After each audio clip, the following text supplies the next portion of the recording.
نقد و بررسی پراپ پراپی. سلام و صد درود. من بهزاد هستم و اینجا پراپ ایرانه. پراپ ایران یک رسانه تخصصی در حوزه پراپ تریدینگ هست. تو این ویدیو میخوام به صورت کامل نقد و بررسی پراپی رو داشته باشم براتون و اگر که میخواید یا قصد دارید الان یا در آینده با این شرکت چالش بگیرید، حتما ارزشش رو داره که ویدیو رو تا آخر ببینید. اول از همه میخوام این رو مشخص کنم که روند نقد و بررسی من از یک پراپ، نه تنها پراپ های بعدی رو هم که میخوام بررسی کنم به چه صورت هست. ببینید، من دو تا فاکتور رو در نظر میگیرم و میام به بررسی جداگونه هر کدوم میپردازم. اول از همه چالش. آقا این شرکت اون طرح‌های خاصی که داره، اون چالشش، قوانینش به چه صورتی هست، کم و کیفش، قیمتش، بروکرش، تنوعش، قوانین خاصی که ممکنه یه پراپ دیگه نداشته باشه، اینا به چه صورت هست. و مورد دوم، خود شرکت. آقا این شرکت پشتیبانی چجوره، سابقه پرداخت سود داشته نداشته، نظر بقیه در موردش چجوره و مدت فعالیتش به چه صورت هست، تازه اومده، خیلی وقت اومده و در مورد اینا صحبت میکنیم. و اما پراپی، ما اول از چالش شروع میکنیم و بعد هم یه سری اطلاعات در مورد خود شرکت بهتون میدم. در مورد چالش که بخوایم صحبت کنیم، بهتره که دو تا طرح معروف این پراپ رو بشناسیم. یکی که دو مرحله‌ای هست، یکی هم طرحی موسوم به جت جامپ که شرایط این دو تا طرح رو میخوام بریم داخل وبسایت خود پراپی نگاه کنیم، ببینیم به چه صورت هست. این وبسایت پراپی هست و مهمتر از همه قوانینشه. حالا من وارد بشم. خب سلام بهزاد. شرکت در چالش جدید، ببینید اینجا رو دو تا هست، یکی دو مرحله، یکی مسیر سریع یا جت جامپ. دو مرحله رو اول بریم بررسی کنیم.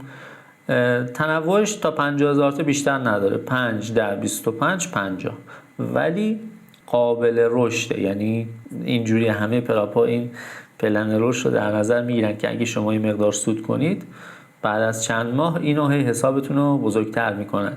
با 4 تا بروکر کار میکنه. پراپریچ که سرور اختصاصیشون هست و اون پلن نامحدود زمانیش هم روی این پراپریچ هست. روبو فارکس، فارکس تایم FXTM یا و فارکس تایم خالی. پلتفرم پراپریچ MT5 هست، متا تریدر 5، روبو فارکس 4، فارکس تایم 4 و فارکس تایم هم دوباره 4. اهرام اینا روی C هست. اهرام فارکس تایم آخری روی C هست، بقیهشون روی 100. پراپریچ رو بریم. تنها تفاوت بقیهشون با سرور اختصاصی نامحدود بودن زمان روی سرور اختصاصی هست. حد ضرر روزانه 5%. شما توی یک روز از 5% بالانس ابتدای روز پایینتر نمیتونی در ضرر فرو بری. زیان محقق نشده هم باشه باز به حساب میاد. حد ضرر کلی 12% از بالانس اولیه حسابه. یعنی شما حساب 10K هست، 12%ش میشه 1200 تا. شما تا 8800 میتونی بیای پایین. چالش دو مرحله‌ای هست. تارگت سود فاز 1 8%، فاز 2 4%. حساب ریل هم که تارگت نداره. حداقل روز ترید واسه هر فاز 5 روز هست. حالا قوانینش. قوانین مرحله اول، اکانت دمو، مدت زمان 30 واسه غیر از سرور اختصاصی، اینا رو که میدونیم. تقسیم سود 80%، اینجاش مهمه 80% هر 2 هفته یک بار پرداخت میشه. ببینید سر تایم خاصی نیست. خب مثلا البته مهم، ما برداشت سود اولتون 30 روز است، یعنی برداشت اولتون باید 30 روز از موقعی که حساب رو میگیرید و اولین معامله رو باش میزنید گذشته باشه. بعد از اون که برداشت اول رو داشتید، بعدش هر 2 هفته یک بار، مثلا امروز 5 شما برداشت زدید، 2 هفته دیگه بعد از 5 دوباره میتونید برداشت بزنید. با ارزهای دیجیتال هم هست، احراز هویتش هم راحته. میگه که یوزر پس رو به کسی ندید. زمان چالش رو میگه وقتی که چالش رو ساختی داخل سایت، نهایت تا 30 روز بعدش باید ترید اولیش رو بزنی. خب و محاسبه روزها هم از اولین تریده که خیلی منطقیه. فاز 2 هم میگی گرفتی باید 15 روز زمان داری از گرفتن که اولین تریدت رو داشته باشی. قوانین درادان، مبنای درادان بالانس شروع روزه. بالانس شروع روزه. فاندد نکست میگه بالانس اولیه هست. ببینید میگه اکویتی حساب به پایین‌تر از 5% بالانس نباید برسه، یعنی تو ضرر هم 5% بری اشتباه هست. اینا هم که توضیح دادم، برداشتم که توضیح دادم. میخوام چیزای مهمش رو بگم. بعد از اینکه همراه با برداشت اولتون 100% سود به تریدر از طریق ارزهای دیجیتال انجام می شود، یعنی که اون پولی که پرداخت کردید 100%ش با اولین برداشت بهتون برگردونده میشه. اکستند و ریست واسه حسابای مدت دار هست. همه نمادها رو هم میشه ترید کرد. قوانین ممنوعیت ترید این خیلی مهمه در بروکر 8 کپ که البته این قدیمی الان پراپریج منظورشون هست. بریم من اینو کامل توضیح بدم. قانون خبر پراپی 5 دقیقه قبل و بعد از خبر مهم تعریفش چیه؟ اونی که توی فارکس فکتوری قرمز در فارکس فکتوری 5 دقیقه قبل و بعد، یعنی یک بازه 10 دقیقه روی اون نمادی که خبرش هست. یعنی چی؟ مثلا آقا واسه دلار خبره XAUUSD، طلا یه طرفش دلاره. خب روی طلا این قانون واسهش صدق میکنه. روی نمادی که خبرش هست اینجاش مهمه. اوردر نباید فعال شود.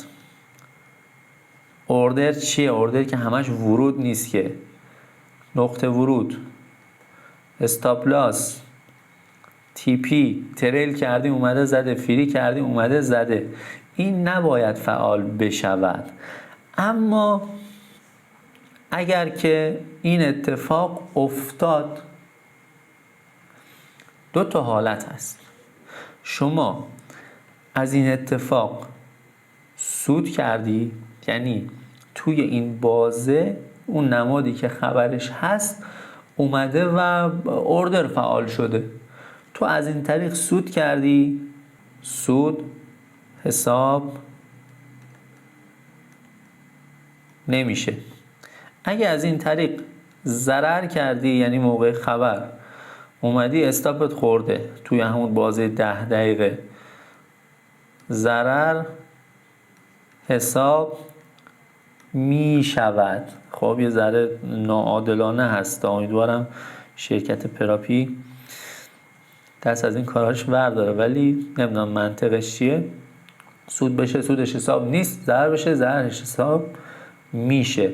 و به طور کلی اگر این قانون نقض بشه، حساب از شخص گرفته نمی شود.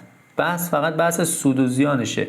مثل درادان نیست که بزنیش حساب ازتون بگیرن. خب اینجا این اتفاق میفته حساب ازتون نمیگیرن، منتها سود بشه سودش بهتون نمیرسه. پس خیلی هم نیازی نیست که اصرار داشته باشید که طبق قانون پیش برید و موقع خبر اوردر فعال داشته باشید، فوقش اصلا بیاد فعال کنه. شما که باید اون ضرر رو میکردید، ضررش حساب میشه و احتمالش هم کمه. خب که حالا خبر قرمز هم داریم که اصلا با خبر سفید هیچ فرقی نداره، هیچ تأثیر خاصی توی بازار نمیذاره. منظورم اینه که نیاد خیلی خودتون رو محدود کنید، بگید که روی همه خبرهای قرمز من ترید نمیکنم. نه، شما اوردرتون رو بذارید، سفارشتون رو بذارید.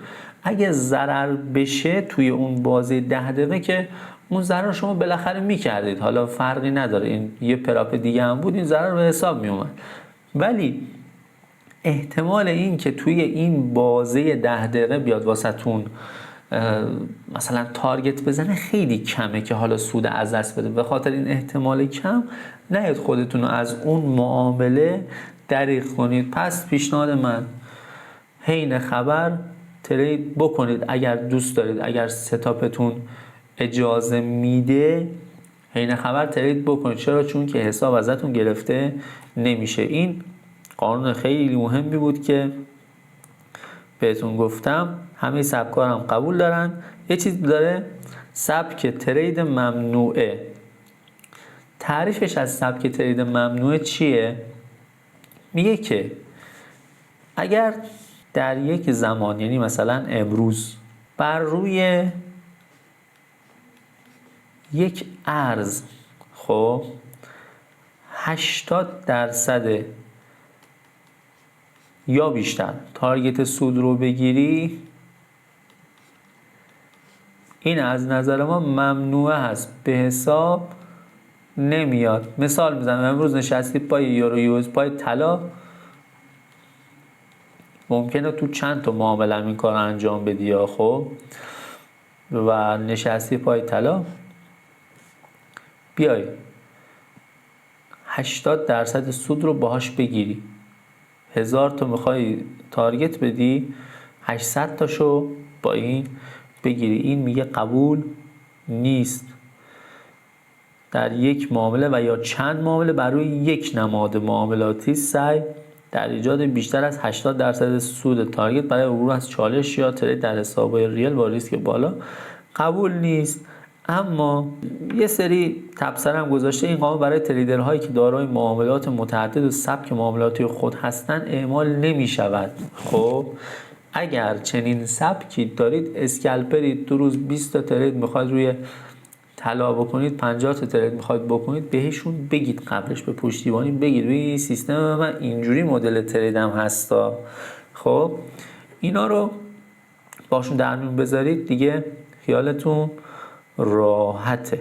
بعد اینجا گفته که FTM هم همچین چیزی داره و فقط ما نیستیم. تعداد اکانت‌های همزمان برای هر تریدر 3 تا، وقتی هم ریل بشه قابل ادغام. کپی ترید نباید از اکانت های دیگران کپی تریدینگ انجام دهد، فقط کپی ترید بین اکانت های خود شخص مجازه. مثال میزنم، 2 تا اکانت از پراپی گرفتی و میای بینشون کپی ترید میذاری، کاری میکنی که هر معامله میکنی روی اون یکی هم اعمال بشه. تریدینگ گروهی هم میگه باید تیکت بزنی، ولی این خیلی مهمه، اینو پراپ های دیگه هم دارن. اگه معاملاتت با یک حساب دیگه، با یه نفر دیگه، اصلا یه جای دنیای دیگه 90% یا بیشتر شباهت داشته باشه، این نقض قانون به حساب میاد. آقا میاد میبینه تو 90% معاملات شما با یکی دیگه مثل همه، این قبول نیست. قانون استفاده از ربات میگه ربات مشکل نداره، اونای مشکل نداره که جزء مالکیت معنوی باشه و بگی که آقا این مال خودم و خودم درستش کردم. میگه که دستیار مدیریت سرمایه اینا مشکل نداره. استفاده از ربات‌های آربیتراژ تأخیری به جهت عدم بکارگیری در شرایط کوبی بر روی سرمایه شرکت مورد قبول پرافرم نخواهد بود. واسه آربیتراژ هم میگه که قبول نیست، یه بار اخطار میدیم بعدش دیگه میگیریم ازت. مارتینگل میگه مشکلی نداره، بازم میگه که اگه ربات باشه باید بهمون بگی ربات مال خودته. قوانین هج کردن میگه تریدر نباید بین حساب‌های معاملاتی در تمامی مراحل چالش و یا ریل خود یا با تریدرهای دیگر در پراپی یا با پراپ فرم‌های دیگر، اینو از کجا میخواد بفهمه که من روی حساب روی پراپ دیگه هج کردم و نمیدونم. میگه انجام بدی تخلف حساب میاد، حساب رو ازت میگیریم. میگه مشکل هم از سمت سرور بود، صبر کنین درستش میکنیم. بازگشت وجه هم میگه اگه توی اینجا چالش ایجاد نکرده باشی ولی پرداخت کرده باشی بهت برمیگردونیم، اگه تا 15 روز قبلش. البته این پراپریج هم محدود خبرشه که گفتیم. میگه پراپریج رو نمیتونیم اینجور تغییر بدیم و همه اینا. بریم قیمتاش هم ببینیم. ببین 5 کاش $56، 10 کا $88، 25 کا 156 تا، 50 کا 308 تا. پیشنهاد شخصی، پراپ ها خیلی روی فروششون حساسن، باید فروششون همیشه روی سطح نرمالی بمونه و خیلی کار میکنن که ترغیب کنن شخص رو که بیاد و چیز بگیره. واسه همین تخفیف زیاد میذارن تو طول سال. سعی کنید موقع، یعنی به هر بهونه تخفیف میذارن، سعی کنید موقعی که تخفیف میذارن تهیه کنید. و مسیر سریع جت جامپ، آقا این دیگه چالش نیست، یه ریل بهت میده، میگه حد ضرر روزانه نداری ولی حد ضرر کلی 5% از بالانس اولیه هست. آقا 10 کا گرفتی، 20 کا گرفتی، 1000 تا میشه 5%ش. تو تا 19000 تا مجازی بیای، بیشتر از این اومدی حساب ازت میگیریم. و اینجوریه که مثال میزنم، میگه 10% کسب سود تا فاز بعدی.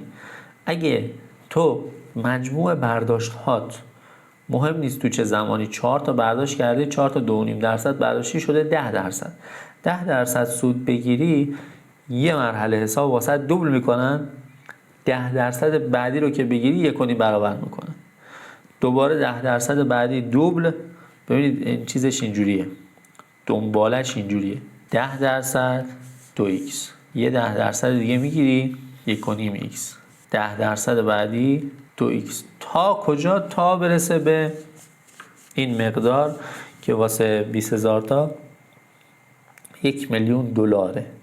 خب قوانینش هم همونه، فقط این دراددارش فرق میکنه. میگه حداقل تعداد روزهای ترید 3 روز باید باشه، یعنی 3 روز از ماه رو باید ترید داشته باشی. واریز و برداشت در این مدل بعد از گذشت 5 روز از دریافت حساب اگر سودده باشی بهت میدیم 24 الی 48 ساعت هم به دستت میرسه. بقیه قوانینش هم مثل همونه. حالا من واسهتون بروکر پراپریج توی متاتریدر 5 نشونتون میدم که ببینید اسپردش چجوریه و این چیزاشو ببینید، متوجهش بشید. ببینید اینه یورو، پوند، ایودی، انزدی، دلار ین، فرانک، کد، ایکس ای یو اس دی و یو اس سی. الان یورو یه دقیقه من آوردم گذاشتم، ببینید چقدر کمه. الان از اینجا تفاوت بین اسک و بیدش 1.6641 و 2 پیپت هست. ببینید یعنی 0.2 پیپ، 0.1 پیپ. خب طبیعیه روی یورو. پوند چقدره؟ 1.22461464، 0.3 پیپ، 3 پیپت. ایودی چقدر؟ 0.64 204 و 205. این هم مثل یورو هست. ایودی و انزدی همینطور. دلار به ین 768 769، این هم 1. دلار فرانک این مثل پوند 3. USD کد 914. کده فکر کنم زیاده، کدش یه ذره زیاده دلار کد. حالا وای میس اندازش رو بگیریم، حدوداً به یه پیپ هم نمیرسه ولی 8 پیپه. طلا ببینید تایم فریم 1 دقیقه یه پیپ. خب و داو جونزش کم زیاده ولی طبیعیه. این اینجا 10 پیپ میبینید 10.8، ولی داو جونز حسابش فرق میکنه به علت پیپ ولی و اینا. همین هم یک خورده ای میشه که باز هم تقریبا مثل طلا هست. و اسپرد ها همونجور که میبینید معقوله. ببین الان این 1 دقیقه یورو دلاره، انشالله که نخوایم 1 دقیقه ترید کنیم، ولی این 15 دقیقهش اصلا به چش نمیاد فاصله بین اسک و بیدش. حالا مثلا فریار هم ببینیم AUD به فرانک سفون از 57 931 935 4 پیپته 4 پوینته. خب خوبه، منطقیه. توی ویدیو قبلم گفتم خیلی واسه این چیزا سخت نگیرید، تمرکزتون روی تریدتون باشه تا اینکه این اسپردش اونجوریه، این سرورش به درد نمیخوره. شما تریدر خوبی باش، همش درست میشه. یه 2 تا برداشت بزن، میری با اصلا با اواندا کار میکنی، با FXCM کار میکنی. خب این چیزایی که لازم بود من در مورد پراپی بگم، امیدوارم که کافی بوده باشه. البته در مورد چالشش بود. خود شرکت چجوریه؟ ببین خود شرکت خیلی بخش مهم کار ما نیست، ولی چیزایی که من میدونم، شرکت ثبت کشور امارات و از اینکه کجا مستقر هستن حرفی نزدن، ولی طبیعیه که ایران باشن. ولی خب ایران باشن نمیتونن بیان بگن ما شرکت پراپ هستیم. این شرکت رو توی امارات ثبت کردن. مدت فعالیتشون کمتر از 2 سال، بیشتر از 1 سال دیگه، 2 سالگیش هستن دیگه. خب و توی این مدت هم سابقه پرداخت سود داشتن. ببینید یه گروه 4000 نفره توی تلگرام دارن و بعید میدونم این همه شات سود فیک باشه.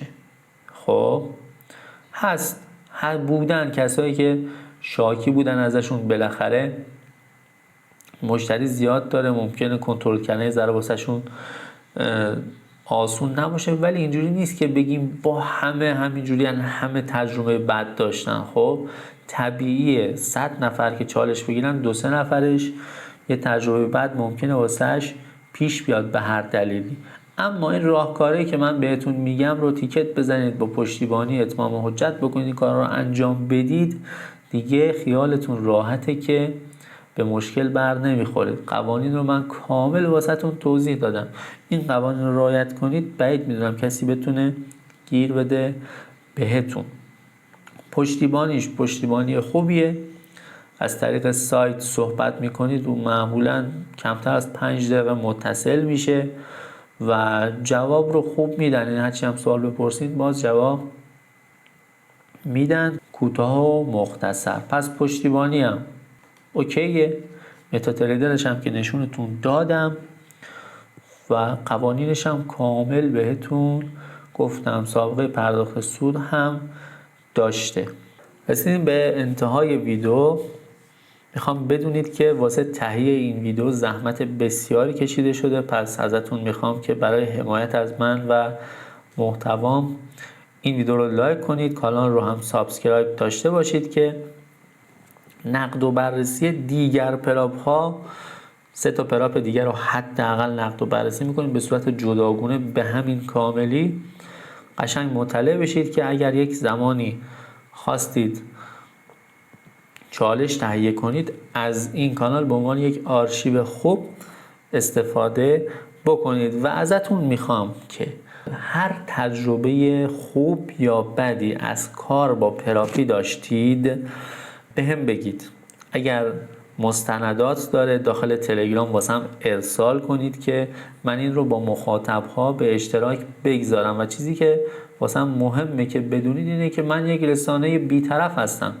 یعنی فکر نکنید یهو من با پراپی کار میکنم یا اومدم تبلیغشون رو میکنم. نه، من فقط دنبال این هستم که واسه مخاطبها پراپ ها رو بررسی کنم، ترفندها رو یادشون بدم، پراپ های خوب رو بهشون معرفی بکنم.